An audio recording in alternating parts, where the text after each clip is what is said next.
If you want to permanently delete your Uber account, follow these simple steps to ensure your information is removed from this system.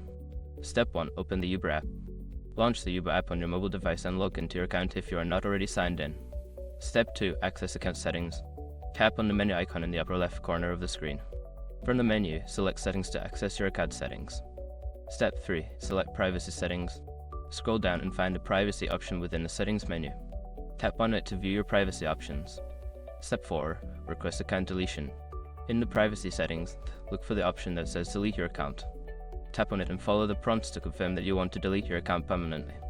Step 5. Confirm deletion. You may be asked to provide a reason for leaving. After selecting a reason, confirm your decision to delete your account. You will receive a confirmation email once the process is complete. Once you have followed these steps, your Uber account will be scheduled for deletion. Remember that this action is reversible, and you will lose access to your ride history and any stored payment information.